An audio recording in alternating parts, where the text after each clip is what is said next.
Tem a palavra, nobres Excelência. colegas. Eu estou acompanhando a sessão já há 4 horas, aproximadamente. Tudo que foi discutido é interessante. O subsídio do deputado, subsídio de empresas, né? Esse subsídio, ele, nosso, pode e deve ser alterado. Não que isso represente a salvação da lavoura, não que isso represente aquele dinheiro que falta para resolvermos a realidade do coronavírus. Mas é um gesto importante para mostrarmos para a população como um todo que o deputado ele está vivendo a realidade brasileira. O deputado Zé Américo falou, isso talvez seja até um tiro no pé. Por quê? Porque vai colocar no foco de uma discussão a realidade do político. Porque, normalmente, o brasileiro ele está preparado para entender que os políticos não servem para nada, ou que o político é o mal da nação, quando não é nada disso.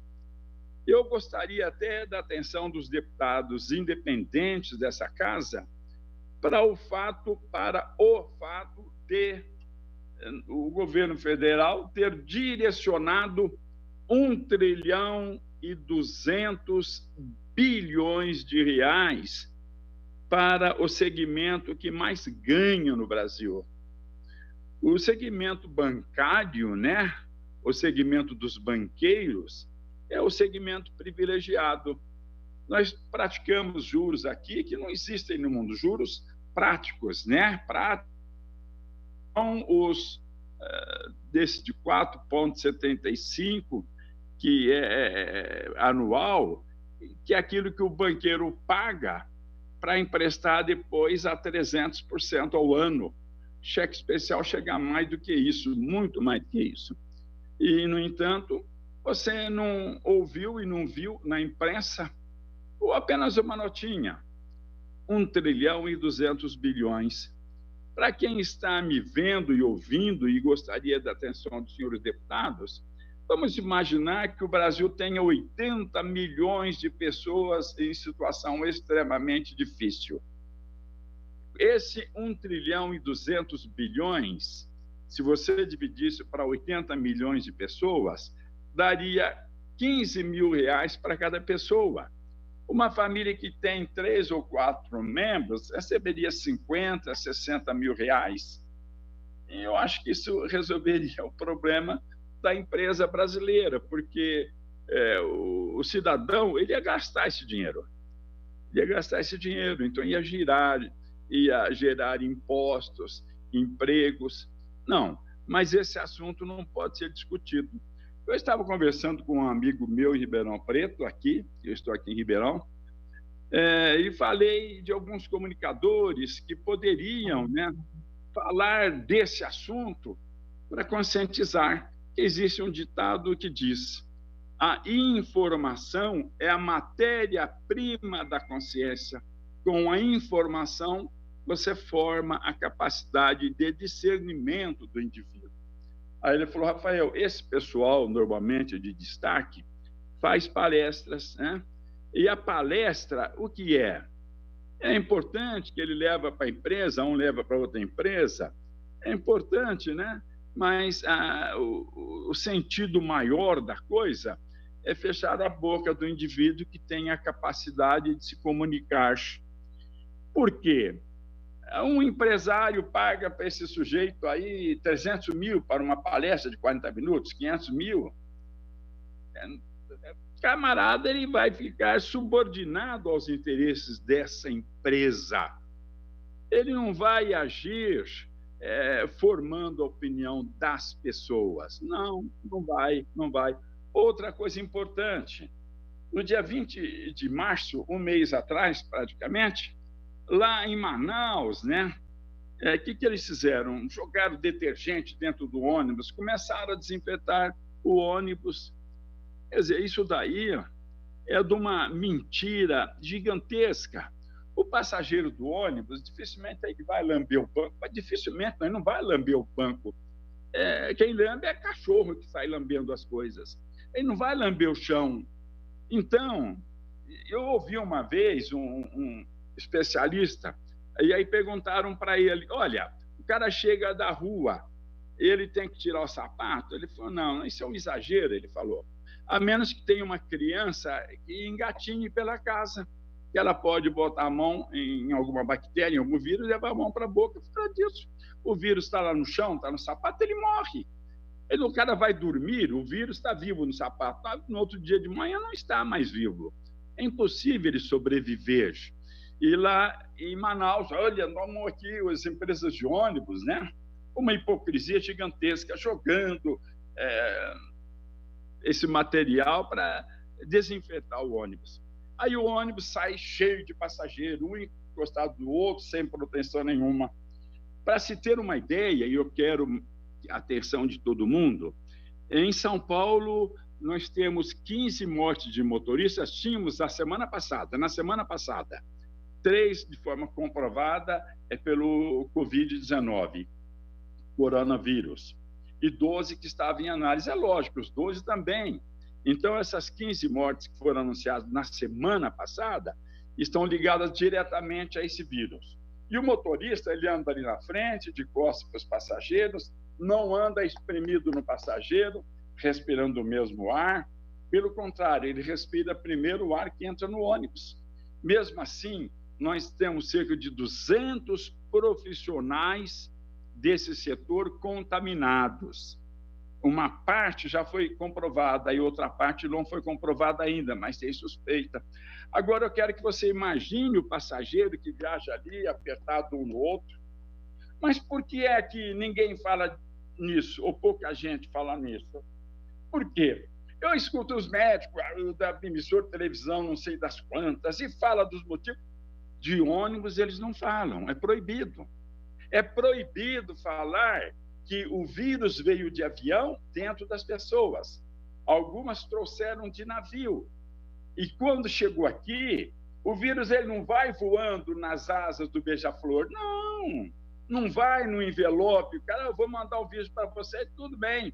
Até a carta chegou lá, o vírus morreu, né? Se ele conseguir botar o vírus dentro da carta, antes de chegar lá, né? Ele morreu. Daí poucas horas ele morre, não tendo um ambiente próprio, ele morre rápido, muito rápido.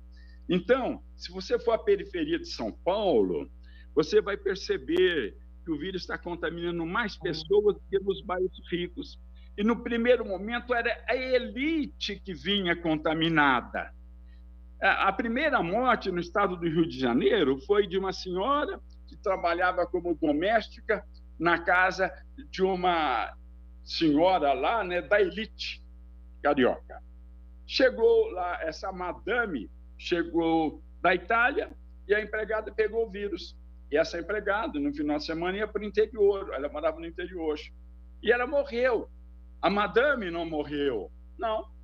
Outra coisa importante, tem gente que fala, o vírus vai pegar o pessoal do ônibus, eu não estou nem aí, eu não ando de ônibus. Mas ali no ônibus anda ali o funcionário da farmácia, do supermercado, o funcionário do condomínio de luxo, o trabalhador da área da segurança, da saúde. Muita gente anda no ônibus. E quando você permite o ônibus lotado, levando o vírus para a periferia, é um ato de covardia. Tivéssemos nós seriedade em tudo, nós teríamos empresários e políticos na cadeia responsáveis pela morte de milhares de pessoas. Mas nós não temos. Lá, eu acompanhei lá em Manaus, lá limpando o ônibus, o dono da empresa ali, está vendo?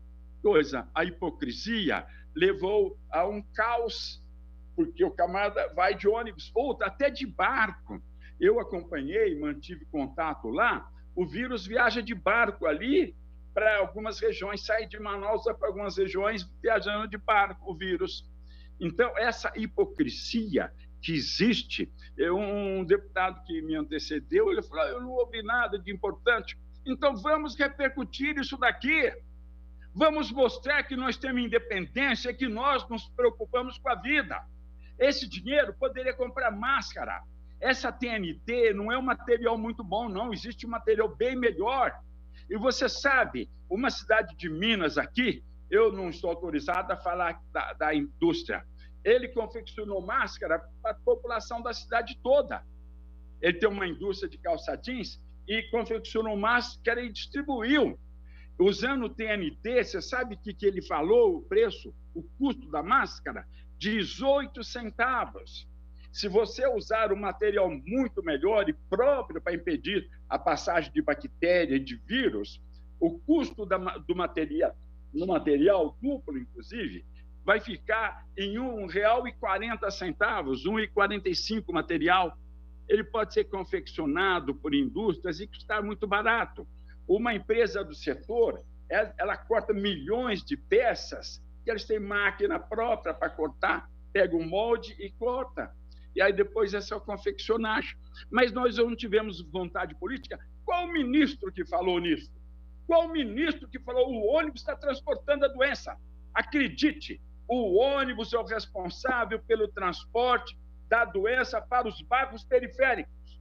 E aí depois o indivíduo foi lá com a doença e, em muitos casos, não tem sintoma.